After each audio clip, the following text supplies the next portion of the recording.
Johnny Martinez sat alone in the radio booth at 2 a.m., spinning classic rock for the late-night crowd.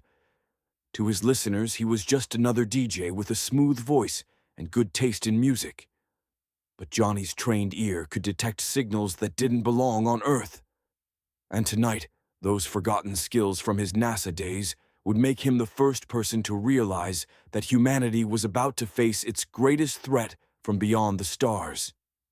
Welcome to Hidden Warriors. Tell me in the comments what city you're watching from today. And if stories like this prove heroes can save the world from a radio booth, hit that subscribe button. WXRK 94.5 FM broadcasted from a modest building on the outskirts of Phoenix, serving late-night listeners across the Southwest with classic rock and Johnny's familiar voice. For 12 years, Johnny Martinez had been the station's overnight DJ, working the 10 p.m. to 6 a.m. shift that most broadcasters avoided. Johnny preferred the quiet hours when radio became intimate conversation between him and insomniacs, night shift workers, and long-distance truckers crossing desert highways. His show featured classic rock mixed with astronomy discussions that revealed his deeper knowledge of space science. What listeners didn't know was that Johnny's modest radio booth contained equipment that went far beyond standard broadcasting technology. Hidden among normal radio gear were spectrum analyzers, frequency scanners, and signal processing equipment that could monitor communications across ranges most people never knew existed. Johnny's background in radio engineering appeared legitimate. Technical college, FCC licenses, steady work history in smaller markets.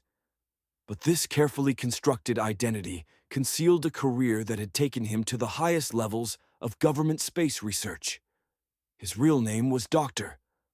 Jonathan Martinez, former NASA SETI program scientist who had spent 20 years analyzing signals from deep space, searching for evidence of extraterrestrial intelligence. After NASA, he had worked 15 years with Air Force intelligence, investigating unidentified aerial phenomena and analyzing potential alien communications.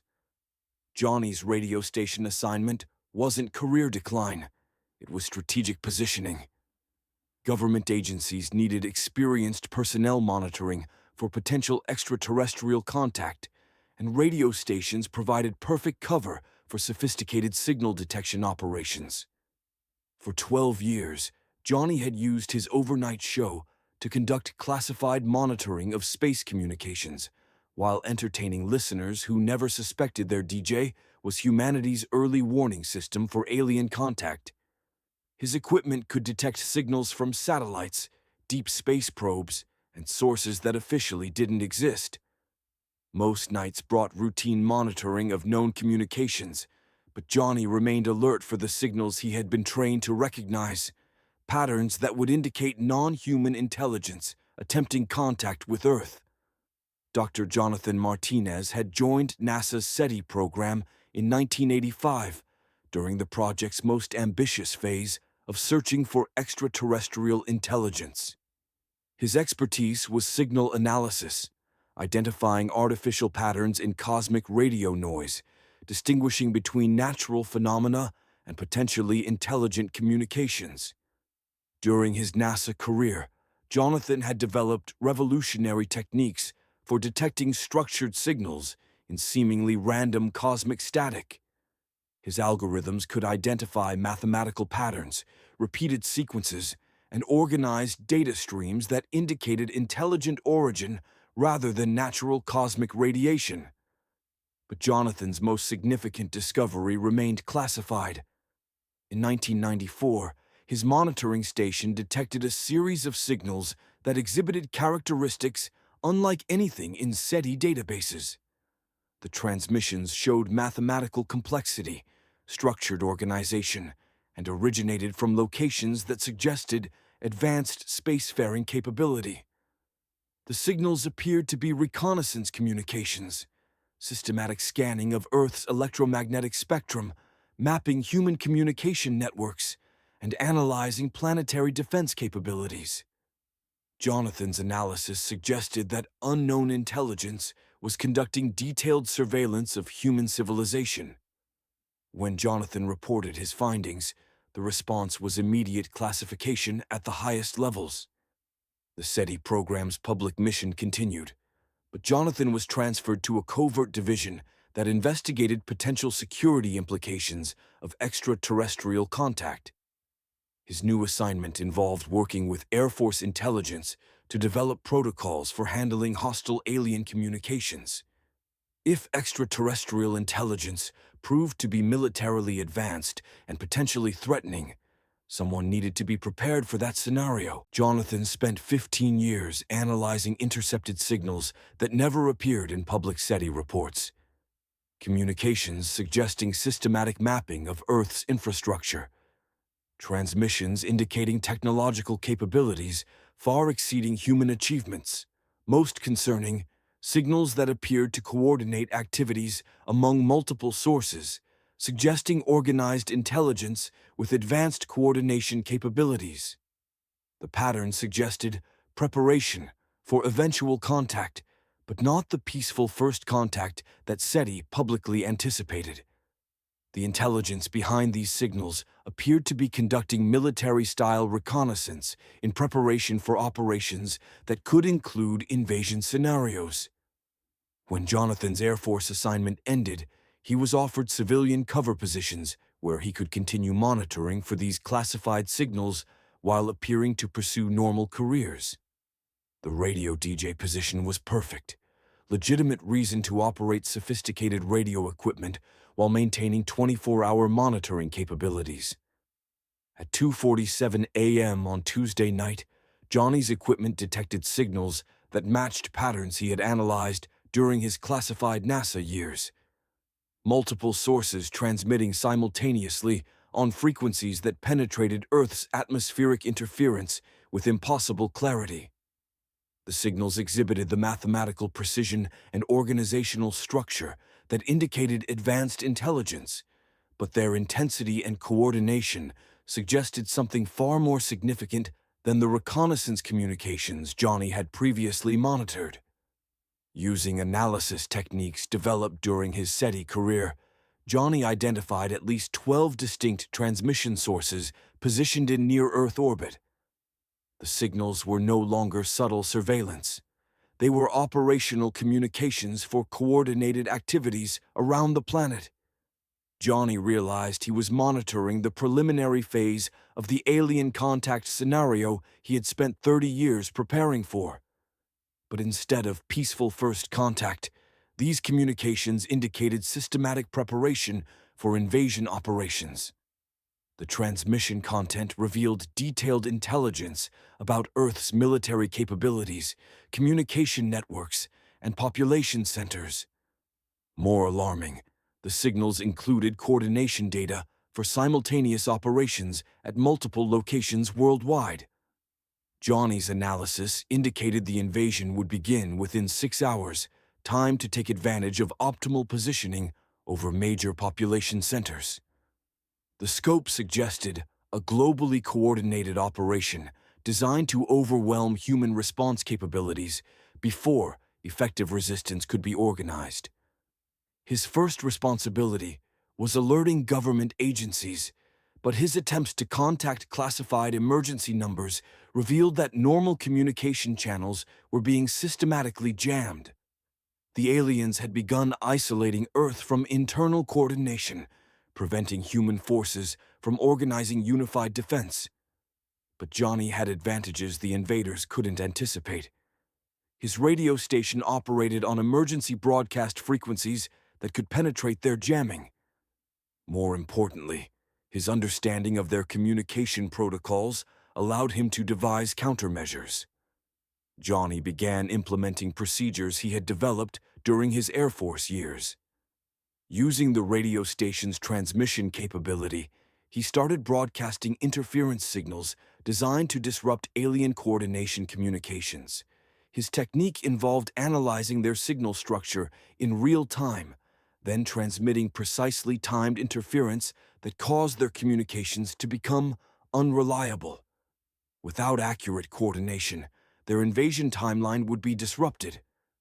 Johnny's first counterstrike involved using WXRK's transmitter to broadcast signals that created interference in alien communication frequencies. His NASA experience allowed him to identify vulnerable aspects of their transmission protocols and exploit those weaknesses. The effect was immediate disruption of alien coordination communications.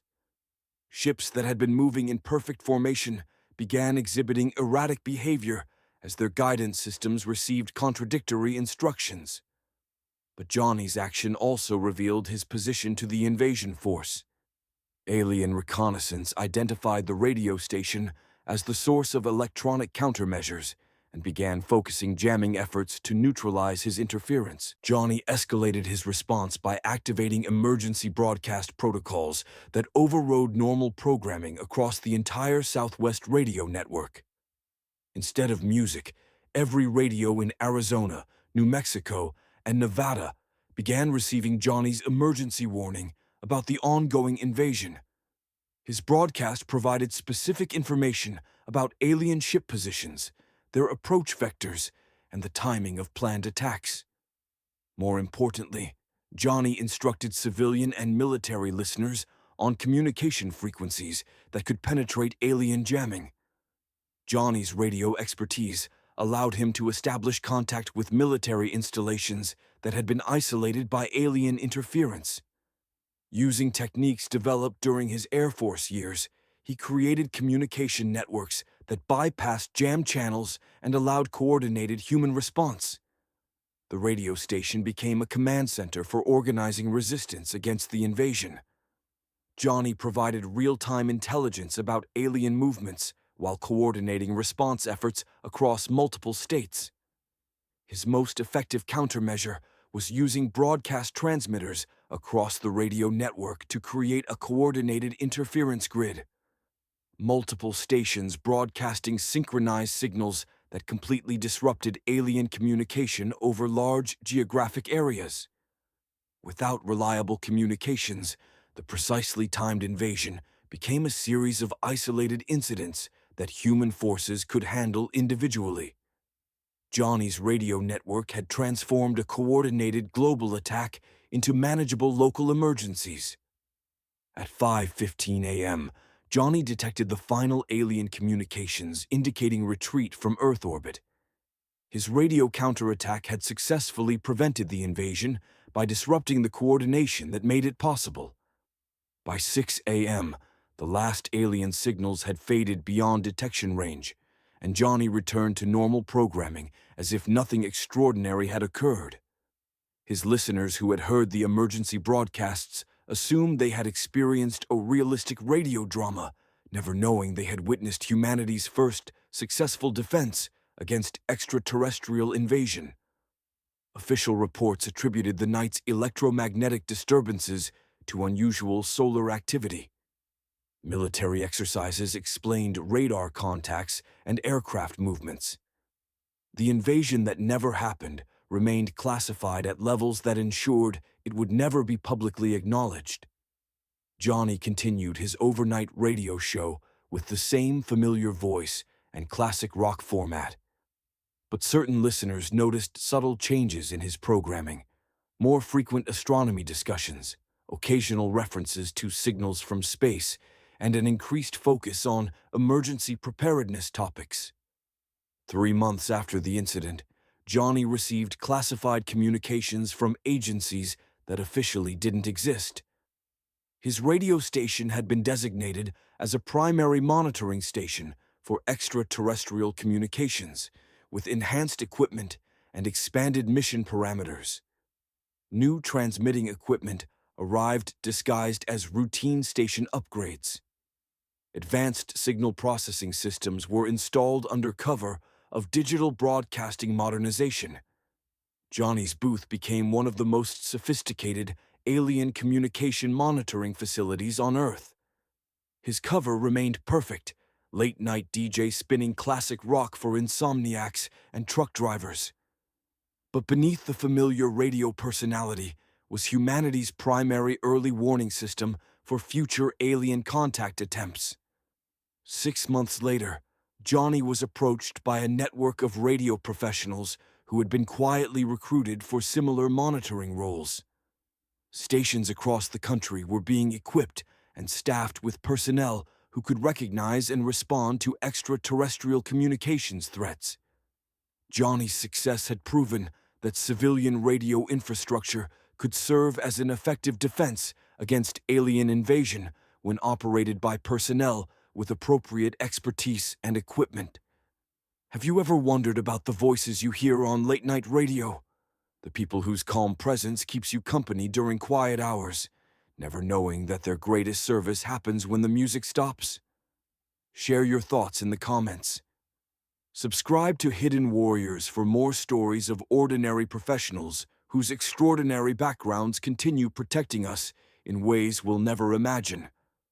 Some guardians wear uniforms, others sit alone in radio booths and watch the airwaves for signals that shouldn't exist.